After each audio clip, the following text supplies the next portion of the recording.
A very good evening, everyone. First of all, I would like to extend thanks to all of participants who have joined with us on this webinar. Going into 2022, the most important learning for us is to take care of our everyday health. SafeGuard family is the most advanced preventive health at home in India. And we have been helping thousands, be it elders living alone or the young, to care of their health and manage their diseases like diabetes, hypertension, and cardiovascular issues, all in the comfort of your home. Today, we have our senior clinical nutritionist, Ms. Anusha, a nutrigenomic expert, talking about a critical aspect of everyday diabetes care, that is breakfast. Should we have it or can we skip it? What can we have? What can we not have? How much should we have is a common question that occurs among diabetic population. So this and so much more we are going to learn in today's session. So let's go ahead.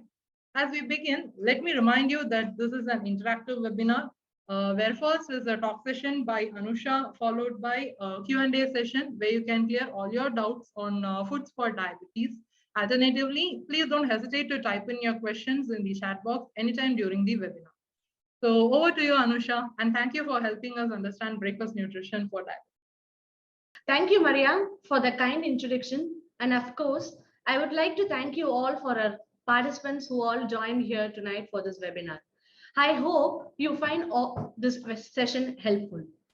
Tonight, I would like to shed light on the most underrated and the most untouched topic in diabetic management, which is breakfast for diabetes. In today's agenda, we would like to discuss on why is breakfast important and what is glycemic index and glycemic load and how to choose low glycemic foods, and also the common mistakes done by all the diabetic patients and essential nutrients in choosing a right breakfast, and magic spices from your kitchen which helps in maintaining your blood sugar level, quick recipes, and some take-home tips, followed by a question and a session.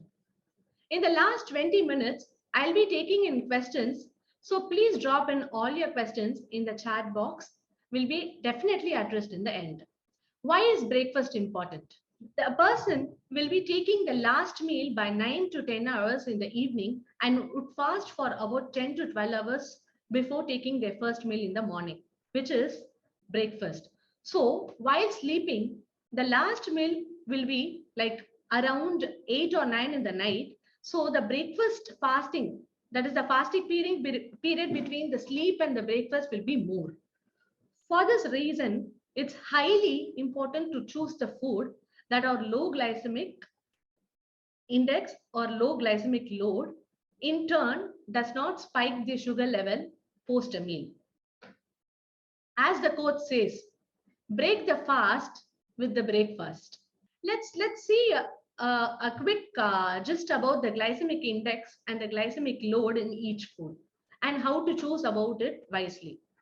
Glycemic index, it's nothing but a number which defines the amount of sugar in each food, and the glycemic load is the load which is measured after the food is ingested. For example, if we take a chocolate, the glycemic load is more and the glycemic index is also more. So the chocolate comes under the red graph here. And if we take an example of mango or most of the medium glycemic index foods, which comes under the graph of yellow, and then low glycemic foods, which is less than 55, comes under the green, for example, apples, and then cucumbers, etc. Most of the people tend to choose fruit juices, considering it as a healthier choice over a solid food for breakfast. But in diabetics, it's really a very bad idea, because when you make a fruit juice, you always tend to filter the fruit juice, and while filtering, the fiber is gone, which in turn there won't be any fiber, or which in turn does not add any bulks to your food, and it fastens the digestion. So always consider choosing a solid or semi-solid breakfast so that the digestion is slow and it is absorbed slowly. As a smart option, I would always give this to all my clients. Like, you can always have a solid porridge made out of millets, topped with some low glycemic fruits like apples or guava or pomegranate, topped with nuts, and you can also add curd for the good fat, so that the breakfast feels full and slows down the glucose spike. Here are some examples for low glycemic index and high glycemic index. In this time, you would have all understood the meaning of low glycemic index and high glycemic index by seeing the food items here. Brown rice, whole wheat, millets, bajra, buckwheat, melon are low glycemic index and are very rich source of fiber when compared to the high glycemic index like potatoes, fries, pineapples, baked foods, white rice, and white breads. As a diabetic educator, I would always emphasize on what not to do rather than what to do to minimize their complications. Let me address some of the commonly seen mistakes done by my patients in diabetic management.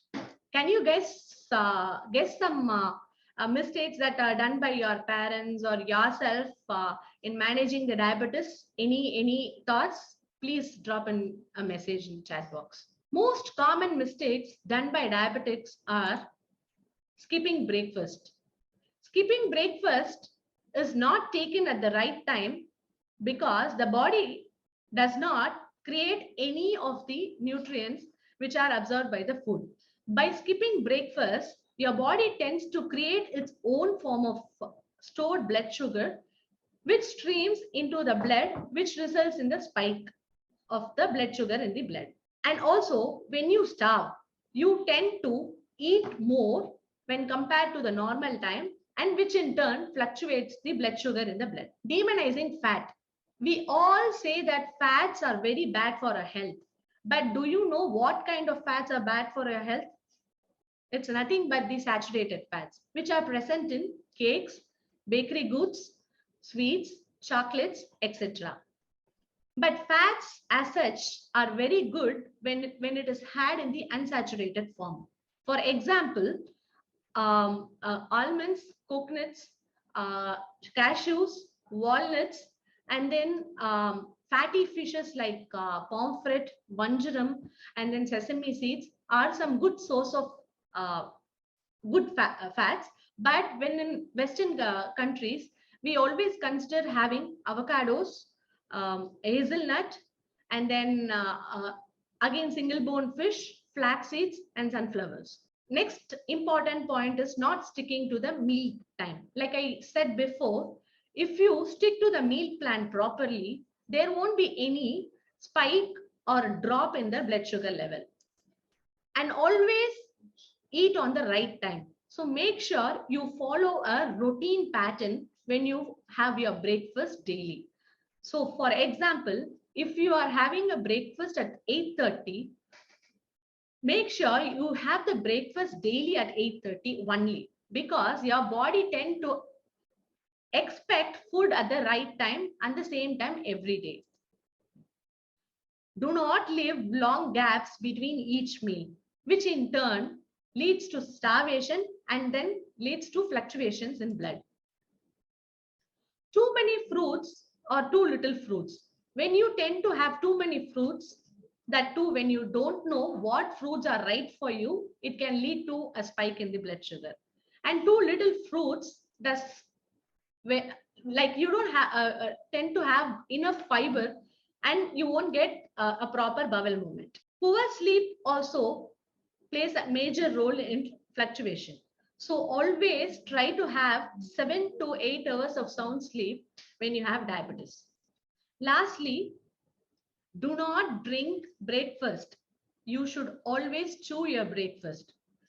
Make sure your breakfast is not liquid like kanji or porridge or anything. That's because the breakfast should always be filled with a complex carbohydrates or fiber so that it takes time to get digested. Now, why not drinking porridge or kanji for breakfast? That's because the porridge is in liquid form and then it gets easily metabolized and digested, which in turn gives us false information to your brain to secrete even more glucose, which in turn results in spike in the blood sugar. So always remember to consider a solid food for breakfast and not a liquid food.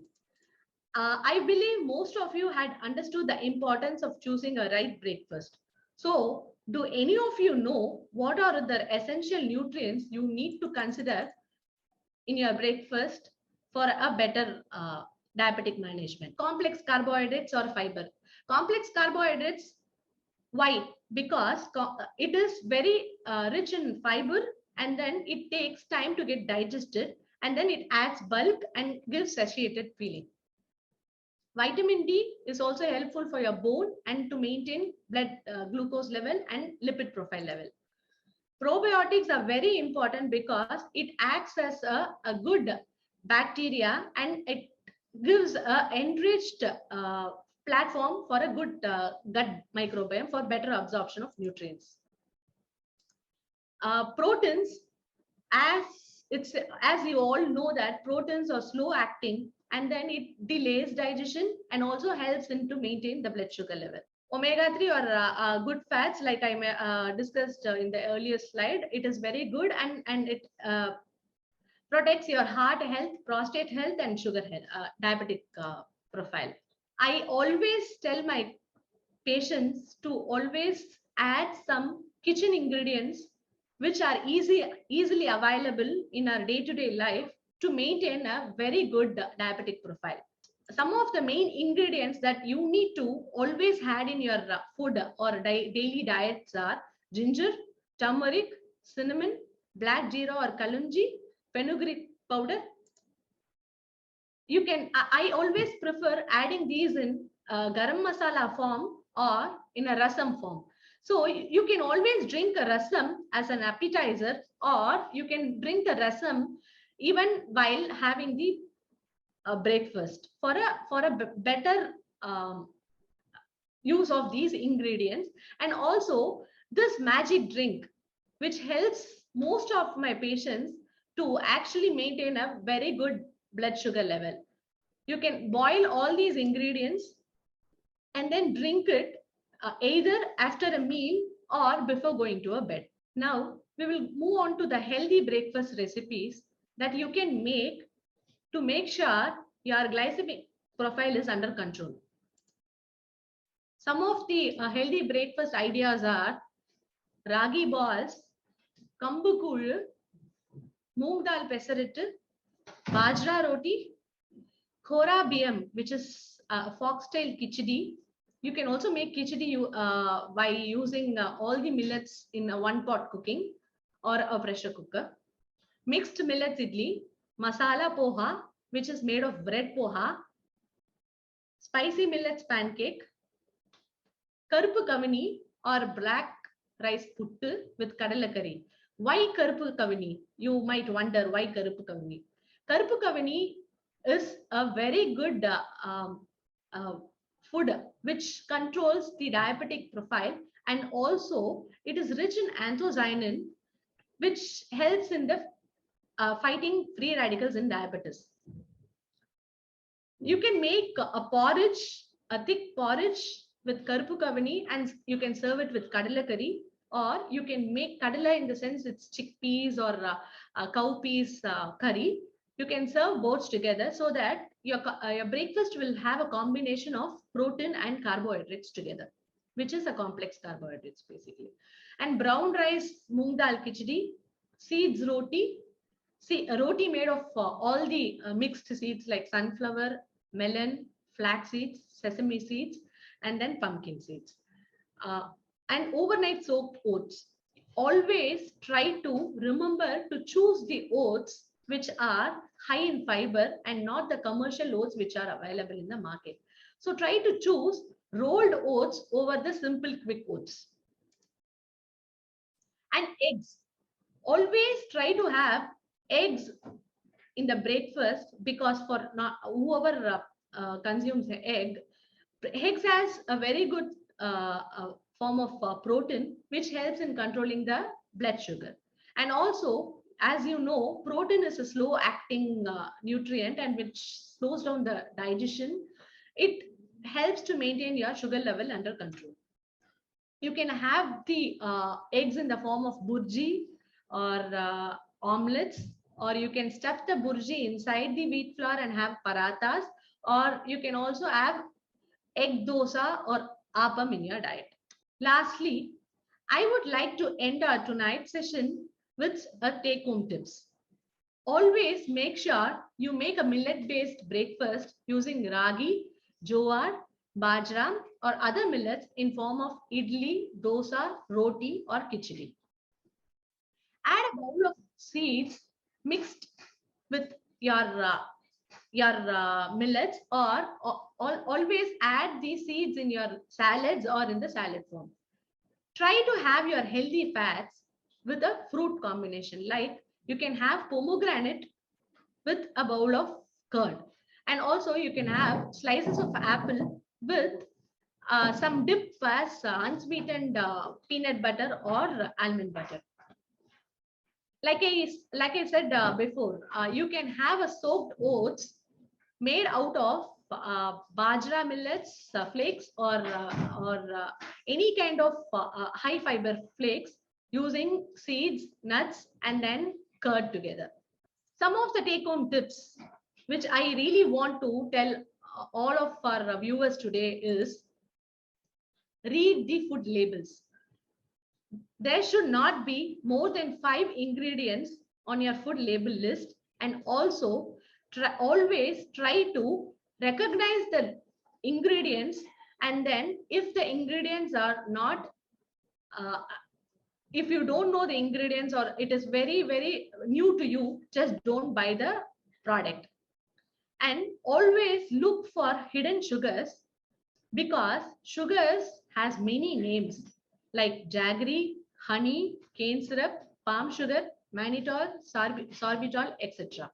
Or you should always consider reading the label, because it says no added sugar, but there will be some kind of hidden sugars which is being present in the food. So try to spend some time to read the label and get your products. Always look out for food additives, colors, preservatives, and also hydrogenated fats like dalda, margarine, or plant fat. These are all the ingredients which can really affects your diabetic profile and also your lipid profile. Throw out all the sweets with artificial sweetener. I repeat, it says diabetic friendly sweet or sugar-free sweet in most of the sweet shops or the normal departmental store. But the sugar added in that are artificial sweeteners, which are really bad for your gut and your overall well-being on a longer run. So always look out for the artificial sweetener. Have a healthy relationship with the food by chewing and enjoy the food every time when you eat. Add bitter foods like fenugreek, bitter gourd, or even in South India, we often tend to add manatakali, which is very bitter in our daily food to maintain a blood sugar level.